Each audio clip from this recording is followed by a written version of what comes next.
Hello dear family, कैसे हैं आप लोग। और आज है संडे। जैसा कि हम लोग ने आपसे प्रॉमिस किया था कि हम लोग हर संडे को आपके लिए बैंक से रिलेटेड वीडियो लेकर आएंगे, तो आज उसकी बारी आ चुकी है। बाकी दिन तो आपने हमारा व्लॉग देखा, क्योंकि हम लोग डेली के व्लॉग भी अपने उसमें डालते हैं। तो आप लोग आप लोग बहुत ज़्यादा इन्जॉय कर रहे हैं हम लोग के व्लॉग्स, और बहुत अच्छा लगता है जब अच्छे अच्छे कमेंट करते हैं। तो चलिए अब टाइम ज़्यादा वेस्ट नहीं करते हैं, और आज हम लोग वीडियो बना रहे हैं जो आप लोगों ने हम लोग से अभी तक क्वेश्चन आंसर पूछे हैं अभी तक की वीडियोस पे, तो उसका जवाब हम लोग देंगे। क्योंकि कमेंट्स में कमेंट करके रिप्लाई करने में हो जाता है कि हम लोग क्या बोल रहे हैं, आप लोग क्या समझ रहे हैं, समझ में नहीं आता है। तो इसलिए हम लोग बताएंगे तो ज़्यादा समझ में आएगा कि हम लोग क्या कहना चाहते हैं। तो अब चलते हैं और जल्दी जल्दी एक एक क्वेश्चन जो बहुत इंपॉर्टेंट क्वेश्चन है उनके जवाब आपको देते जाते हैं। सबसे पहला और सबसे मोस्ट इम्पॉर्टेंट क्वेश्चन ये है कि हम कौन हैं। तो बहुत सारे लोगों ने पूछा था कि आप लोग का नाम और पोस्टिंग कहाँ पे है। तो सबसे पहले बता दें कि मेरा नाम सत्यम पाल और ये हैं शुभांगी गर्ग, और हम दोनों सीतापुर में पोस्टेड हैं। Aryavart Bank as a PO हमने ज्वाइन किया था 5 साल पहले। तो इससे 5 साल की जो हम लोग का ड्यूरेशन है, इसकी वीडियो पहले आ चुकी है, वो आप लोगों ने देखा होगा, बहुत सारा प्यार दिया था। तो अब चलते हैं पहले क्वेश्चन की तरफ। तो सबसे पहला क्वेश्चन है अनीश मिश्रा जी का कि I am two selected in RRB PO Aryavart Bank and IBPS PO in Bank of Maharashtra. I am very confused what to choose, please suggest me. तो अब सिलेक्शन की बात अगर आती है तो आप लोगों का अगर 2 जगह सिलेक्शन हुआ, 3 जगह सिलेक्शन हुआ, बहुत लोगों का सिलेक्शन हुआ, क्योंकि हम लोग का भी 4 जगह सिलेक्शन हुआ था। तो ये चूज़ करना सिर्फ और सिर्फ आप पे डिपेंड करता है। लेकिन उसमें क्या क्या अच्छाइयाँ होंगी, क्या क्या नुकसान होंगे, वो हम बता देते हैं आपको। अगर आपको जैसे आप आर्यावर्त बैंक में सिलेक्ट होते हैं या किसी भी RRB में सिलेक्ट होते हैं, तो आपको एक चांस मिलता है कि आप पूरी लाइफ सिर्फ और सिर्फ एक स्टेट में, मतलब अपने स्टेट में रह सकते हैं। और अगर आप नेशनलाइज बैंक में जाते हैं तो आपका ट्रांसफ़र कहीं पे भी साल में, 2 साल में, 3 साल में या 6 महीने में ऑल ओवर इंडिया कहीं पे भी हो सकता है। तो सबसे बड़ा डिफरेंस तो ये है। और ऊपर से RRB PO की जॉब जाहिर सी बात है नेशनलाइज बैंक से कम प्रेशर वाली जॉब है कि आप यहाँ से थोड़ा सा रिलैक्स हो सकते हैं। जैसे कि आप हमारा व्लॉग देखते होंगे तो हम लोग थोड़ा सा रिलैक्स रहते हैं। तो ये डिपेंड करता है आपके ऊपर टोटली। कुछ लोग कहते हैं सैलरी का डिफरेंस माइनर सा है, क्योंकि वहाँ सिर्फ HRA मतलब लीज का आपका वो मिल जाता है अलग से, यहाँ पे HRA मिलता है। थोड़े बहुत डिफरेंस होते हैं, मतलब बेसिक पे और सैलरी सेम है, सब कुछ सेम है लगभग। और RRB PO में अगर फाइनल उसकी बात करें पैसे की, मतलब सैलरी की, तो ज़्यादा से ज़्यादा 3 या 4 हज़ार का डिफरेंस आएगा। सो आप सिलेक्ट कर सकते हैं। बहुत लोगों का क्वेश्चन था ये कि कहाँ जाएं सर, तो बिल्कुल भी कंफ्यूज ना हो। अगला क्वेश्चन है जगदीश म्याकलवार। नाम में थोड़ा सा ध्यान मत दीजिएगा, क्योंकि हम लोग थोड़ा सा समझ में नहीं आ रहा था। तो इनका क्वेश्चन है कि सर RRB PO में स्टेट ट्रांसफ़र हो सकता है क्या। तो जगदीश जी आपको बता दें कि जो RRBs होती हैं वो कोई एक RRB होगी ना, वो एक ही स्टेट में काम करेगी, और एक स्टेट के कुछ डिस्ट्रिक्ट में। तो वो जब तक अगर आपकी मान लीजिए जैसे आर्यावर्त बैंक है तो वो यूपी में है, MP में नहीं है, ना राजस्थान में है, तो फिर स्टेट ट्रांसफ़र का कोई सवाल ही नहीं पैदा होता। सो स्टेट ट्रांसफ़र बिल्कुल नहीं हो सकता है। तो नेक्स्ट क्वेश्चन है अमन शुक्ला जी का। ये शायद सीतापुर के हैं, क्योंकि इन्होंने बहुत बार मैसेज किया था कि सर आपसे मिलना चाहते हैं। तो बिल्कुल हम लोग हमेशा अवेलेबल हैं। RO सीतापुर जो आर्म्स अस्पताल के पास है, तो वहाँ से आप मेरा कांटेक्ट ले सकते हैं या कभी मिल सकते हैं। तो इनका जो क्वेश्चन है वो है कि सर आपने JAIIB एग्ज़ाम क्लियर कर लिया। सर मेरा एक क्वेश्चन है, अगर मैं JIB एग्ज़ाम ना दूँ तो मैं स्केल 4 ऑफिसर नहीं बन पाऊँगा अगर एज ए PO ज्वाइन होता हूँ इन RRB। तो JIB कोई भी इम्पोर्टेंट क्वेश्चन नहीं है। JIB मतलब इम्पॉर्टेंट क्वेश्चन कह रहे हैं, एग्ज़ाम पे कोई पे इम्पॉर्टेंट एग्ज़ाम नहीं है वो। तो अगर आप नहीं निकालते हैं तब भी आप स्केल 4, स्केल 5, स्केल 6 सब जा सकते हैं। सिर्फ़ और सिर्फ आप में एलिजिबिलिटी होनी चाहिए। और JIB कोई ऐसा एग्ज़ाम नहीं है कि आपने उसको कुछ अलग से पढ़ना पड़े।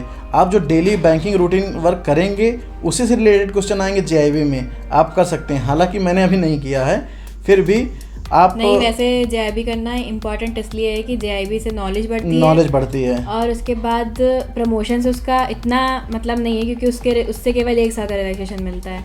और बाकी सैलरी में जो इंक्रीमेंट लगता है वो हमारी पूरे टाइम जितना हम लोग को जॉब करनी है वो पूरे टाइम पीरियड के हिसाब से शायद 50 लाख का डिफरेंस आता है। हाँ, 48 से 50 लाख का डिफरेंस आ जाता है। अगर एक PO ने JIB किया JIB से IB और एक ने नहीं किया है, तो उसकी सैलरी लास्ट तक जाते जाते लगभग 50 लाख का डिफरेंस आ जाएगा, मतलब पूरी लाइफ में। हालांकि हम लोगों ने भी नहीं किया है, हम लोगों ने नहीं किया, शेड्यूल की वजह से, टाइम की वजह से। मैं शुरू में जब हमारी जॉब लगी थी तब मैंने एग्ज़ाम दिया था, तो उसमें 3 एग्ज़ाम होते हैं, मेरे 2 एग्ज़ाम निकल गए थे और अकाउंट्स नहीं निकला, तो वो बाद में भी नहीं निकला, उसके बाद शादी हो गई, मैंने छोड़ दिया।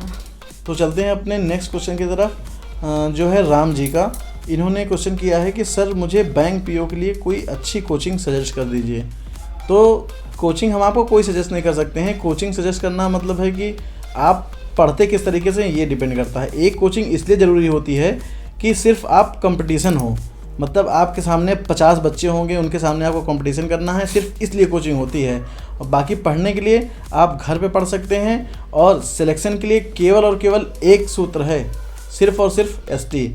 आप घर पे एसटी देते रहिए, सिर्फ और सिर्फ आप एसटी देते रहेंगे ना, तो आपका सिलेक्शन 100% हो जाएगा। जितना ज़्यादा प्रैक्टिस करेंगे उतना ज़्यादा आपकी स्पीड बढ़ेगी, और बैंकिंग या एसएससी या कोई भी कॉम्पिटिशन एग्ज़ाम में यही है, आप जितनी जल्दी जितने ज़्यादा क्वेश्चन कर सकते हैं उतना ही आपका जो चांसेस होता है सिलेक्शन का वो बढ़ जाता है। क्योंकि बैंकिंग का पेपर में कुछ ऐसा नहीं आता कि जो आपको आता ना हो, लेकिन कितनी जल्दी आता है, बस यही चीज़ें होती हैं। बाकी नॉलेज तो होती ही है सबको। बाकी हम लोग ने जब प्रिपरेशन करी थी तो हम लोग ने पढ़ाई करी थी, मैंने शायद मैंने पैरामाउंट से कोचिंग ज्वाइन किया था, इन्होंने महिंद्रा से किया था। बाकी बाद में काम सारी यूट्यूब की वीडियोस और एसटी आई थी, और मैंने जो एसटी दी थी वो भी महिंद्रा की दी थी। महिंद्रा की एसटी आप प्रेफर करें तो बहुत अच्छी है। और हमारा नेक्स्ट क्वेश्चन है मंजली साहू जी का। इन्होंने लिखा है कि hello sir, what about posting area of female candidates, do they get preference for cities. तो पहले ऐसा था जबकि फ़ीमेल कैंडिडेट बहुत कम हुआ करती थी, तो ऐसा होता था कि नॉर्मल सिटीज़ में जितनी ब्रांचें हैं, अब जैसे सीतापुर सिटी की ब्रांच बात करें तो सिटी में केवल 5-6 ब्रांचें हैं, तो इसमें कितनी फ़ीमेल कैंडिडेट्स हो सकती हैं? नहीं, पर अभी जो है कोई भी रीज़न हो उसमें ये देखा जाता है कि जो फीमेल जिसको भी हम स्टाफ को कहीं भेज रहे हैं तो उसके लिए प्रॉपर वहाँ पे उसको कन्वेंस मिलता है कि नहीं मिलता है, पोस्टिंग अच्छी है कि नहीं, स्टाफ अच्छा है कि नहीं। और अगर उससे कोई भी दिक्कत होती है तो हमारा जो रीजनल ऑफिस है वहाँ पे मैम है और हम लोग हैं, आप किसी से भी अपना प्रॉब्लम जो है शेयर कर सकती हैं। हम लोग का एक वुमेन कंप्लेन कर सकते हैं, हाँ किसी से। हम लोग का एक वुमेन्स ग्रुप है, उसमें भी आप लोग अपना मैसेज डाल सकते हैं जहाँ आपकी ज्वाइनिंग हो जाएगी। अगर कोई भी दिक्कत हो तो बहुत सारे लोग हैं सपोर्ट करने के लिए, बस एक बार आप बोलेंगी और अगर कुछ गलत होता है आपके साथ तो उसके लिए एक्शन भी ले लिया जाएगा। तो डरने वाली कोई भी बात नहीं है, सब लोग बहुत अच्छे हैं, बहुत फ्रेंडली हैं, और पोस्टिंग जो भी मिलेगी बहुत अच्छी मिलेगी। ऐसी जगह नहीं मिलेगी कि हाँ जहाँ आप जा ही नहीं सकते हैं। हाँ, पोस्टिंग के लिए मतलब आपको कन्वेंस मिलता रहेगा, बस मिल जाएगी या जो भी साधन जाता होगा वहाँ चलेगा। तो चलते हैं अपने नेक्स्ट क्वेश्चन की तरफ। ये हैं लेट्स स्टडी टुगेदर, ये कोई चैनल है इनका नाम का, अब इनका नाम नहीं पता है। तो इनका क्वेश्चन है कि सर एंड मैम, मेरा सेंट्रल बैंक ऑफ इंडिया में पीओ हुआ है और इंडियन बैंक में क्लर्क में हुआ है। सेंट्रल बैंक की प्राइवेटाइजेशन की न्यूज़ आ रही है पर वहाँ ऑफिसर कैडर है। तो सबसे पहले पूरा क्वेश्चन इनका नहीं पढ़ा, लेकिन एक क्वेश्चन इनका जवाब ये है कि प्राइवेटाइजेशन से आप ना डरें बिल्कुल भी। आपका जहाँ सिलेक्शन हो रहा है प्राइवेटाइजेशन, आप सिर्फ मतलब वो कर सकते हैं कि कहाँ ये हो सकता है, लेकिन जो होना है वो आप नहीं बता सकते हैं। इसलिए अगर किसी भी बैंक में आपका सिलेक्शन हुआ है, नेशनलाइज बैंकें, अब जैसे नॉर्मली लोग कहते हैं, बात होती है कि एसबीआई, पीएनबी या एक आध और बैंकें छोड़ के सारी प्राइवेट हो जाएंगी, मर्ज हो जाएंगी। तो इसके लिए बिल्कुल ना डरें, जहाँ भी रहेंगे आप प्राइवेटाइजेशन भी हो जाएगा तो बहुत अच्छी बात है, नहीं हुआ तो सबसे अच्छी बात है, और अगर हो जाता है तो उसके लिए आप बिल्कुल अभी परेशान ना हो। और जो लोग आरआरबी में हैं वो लोग तो बहुत ही निश्चिंत रहें, अभी बहुत टाइम है प्राइवेटाइजेशन में। पहले नेशनलाइज होगी उसके बहुत साल लगेंगे आरआरबी को नेशनलाइज होने में, क्योंकि आरआरबी ही एक ऐसी यूनिट है ना जो हम सबसे गरीब आदमी जो लोग हैं ना उनको हम सर्व करते हैं। और अगर उनका बैलेंस ये समझ लीजिए कि 100, 500, 200, 300 होता है, उनमें मिनिमम बैलेंस अगर हम नहीं कर सकते हैं तो प्राइवेटाइजेशन का कोई मतलब नहीं होगा। तो अगले कमेंट की तरफ चलते हैं, जो है श्याम गर्ग जी का। इन्होंने लिखा है tremendous vlog and happy to see salary slip, thank you. और आगे लिखा है कि मेडिकल फैसिलिटीज़ क्या मिलती हैं आरआरबी में सर। तो मेडिकल फैसिलिटी की बात ये होती है कि हम लोग का जो होता है वो इंश्योरेंस होता है बैंक की तरफ से, एंड टाई अप होता है जो मेडिकल कंपनीज होती हैं उनके साथ में। तो हम लोग का लगभग जो ऑफिसर्स हैं उनका 4 लाख का होता है, जो क्लरिकल में है 3 लाख तक का। ये क्लेम कभी भी ले सकते हैं साल भर का, ये हर साल रिन्यू हो जाता है। मतलब कि जब अगर आप लोग को कोई मतलब प्रॉब्लम होती है, एक्सीडेंट हो जाता है या कोई ऑपरेशन है या कुछ है, तो उसमें हॉस्पिटल की एक लिस्ट है प्रॉपर, आप उस हॉस्पिटल में जाइए और कार्डलेस आपका पेमेंट हो जाएगा, आपको कुछ भी नहीं वहाँ पे करना है और आराम से आपका ट्रीटमेंट हो जाएगा। उसमें डोमिसलरी क्लेम भी ले सकते हैं आप। और बाकी हम लोगों को जो है ऑफिसर्स को साल में एक बार मेडिकल अलाउंस भी मिलता है 10,000 लगभग 10,300। और क्लैरिकल को मतलब क्लैरिकल को भी मिलता है, बस वो थोड़ा कम मिलता है, उन लोग को 2200-2300 रुपये मिलता है। तो इतनी मेडिकल फैसिलिटीज़ हम लोग को मिलती है। बाकी मेडिकल लीव वगैरह सब कुछ तो है ही हमारे पास। अगर आप हॉस्पिटल के अलावा भी कहीं इलाज करवाते हैं आप, तो वहाँ पे कैशलेस नहीं हो पाएगा, तो आपको पहले पे करना पड़ेगा, उसके बाद यहाँ रिम्बर्समेंट हो जाएगा। तो इतनी फैसिलिटीज़ हैं हमारे बैंक में। तो गाइस ये था हमारा छोटा सा Q&A सेशन, जिसमें हम लोगों ने कोशिश करी कि जो इम्पॉर्टेंट क्वेश्चन है उसके जवाब हम लोग आपको दे सकें। और आप लोग को अगर अभी भी कोई कन्फ्यूज़न है और कोई क्वेश्चन है आपके दिमाग में, तो हमें कमेंट करके ज़रूर बताइएगा।